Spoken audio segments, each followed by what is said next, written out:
Hi guys and welcome to Bomb Anime. It's your girl Ruka. And Big Boy Sam here bringing you episode 1 of Platinum End.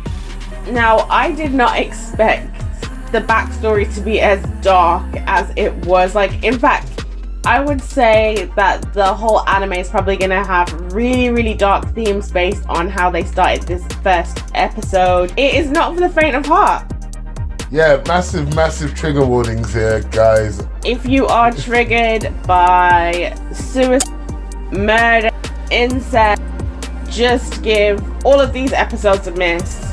Yeah, but I'm not, so let's talk about it. Look, I'm going to comfortably say I'm going to enjoy this anime. It's like the ultimate geek weeb anime. It's got elements of Batman in it. It's got elements of Naruto in it. It's got elements of despair. It's got everything you want. It's got an angel with a bunda. I don't know. It's got everything you kind of want in an anime that is dark and twisted that you kind of need to watch so far. Obviously, we're only in episode 1, but I'm making so many judgments already, and I'm kind of here for it, to be honest.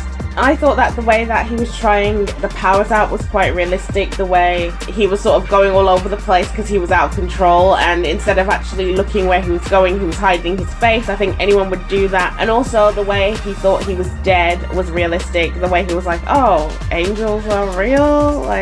Heaven and hell must exist then? Because at the end of the day, nobody really knows. Everyone thinks that they have their idea of what is actually gonna happen after you die, but the truth is, nobody knows until you get there. I thought that all of these elements helped you really buy into his past, even though it was only told to us through a really short flashback. Mirai is obviously going through some super trauma. And now he's been placed in a situation that could be potentially very trauma-filled. And the candidate decision on how God candidates are chosen is based on someone who has apathy and complete indifference and despair and has no reason to live. It's really dark. That's how you get into the special club. Wait, what?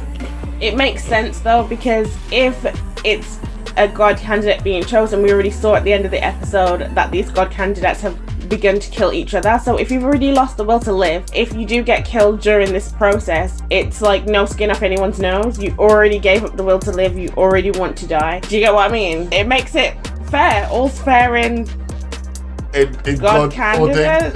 What? I mean, no, I get it. It does make sense, and I like the way that it's intellectually consistent. So I'm definitely a fan of the storytelling here. I've been given the whole backstory. I've been given an insight into the character that is there to cause the most chaos, which is Nase Best Girl 2021. And then I've been given a deep understanding as to what the premise of the show is without it feeling too long. I felt like the episode was full of so much information and longer than it actually was, but was actually just the standard length of time for an anime episode. And so I was really happy with the way that they've kind of gone about showing us what the author intended us to see. And graphically as well, it's not bad at all. It's actually quite decent.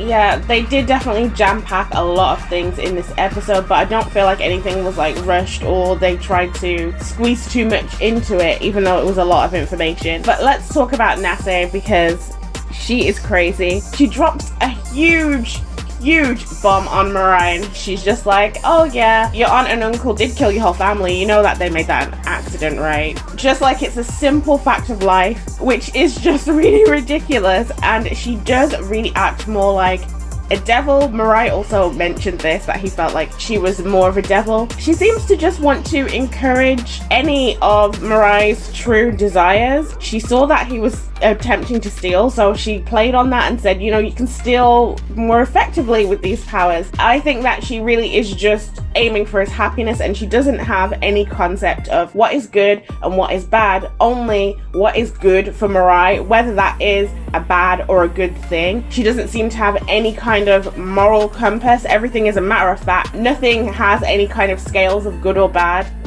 The reason why I like Nase, is because she is exactly what I think an angel would be like, based on every single thing I've read and seen about them. Just like Ruka said, no care for morality. It either is or it isn't. And she has one purpose, his happiness. So it is completely consistent with the way that she's been acting. Also, the fact that it is a matter of fact, like Ruka said, actually holds true, considering that if the God candidates are people who have lost the will to live and, that kind of stuff, surely their angels will be similar. Do you get what I mean? There is no care for human life, and why would there be? When they die, they take the souls up. Death and life is nothing to them. Like, I'm assuming that she's lived for ages. It's not been said, but I'm just gonna make that assumption. So, her saying, just kill your your uncle and the kids. The kids are innocent, so they won't kill themselves. But you can use the white arrow, it's fine. Just do that, it's fine. Like, she's seen a problem, she's seen an answer. She's trying to get you from A to B in the shortest possible path. And I like it. It's a very good way to make sure that the chaos happens throughout the story so that we get the conflict. Because he's dealing with human morals and she's dealing with, but I need you to be happy. So when those two concepts butt heads soon, like we've seen a little niggling thing when he was like, I don't want to steal and win my money that way. Soon it's going to be bigger conflicts and different ways to get over it. And I can't wait for it. I just like the way the story's being told. Here's what my question is. He said, oh, so you're an angel. And she said something along the lines of, yeah, at least until the God candidate's been chosen. Then we saw the God, the present God. And we've also seen how these God candidates behave towards each other. So these God candidates are people who lost the will to live. The angel is only concentrating on what makes them happy. And in order to become the God, we know that it's possible that they are killing each other. So, what type of existence ends up being this God? What are they the God of?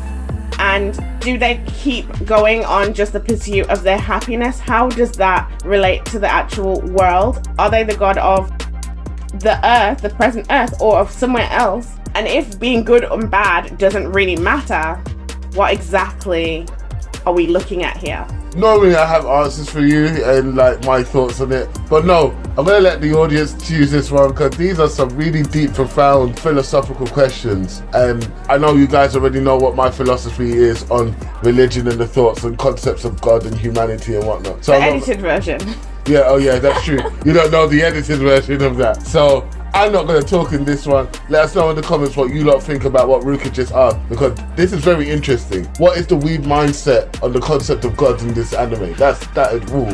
Yeah.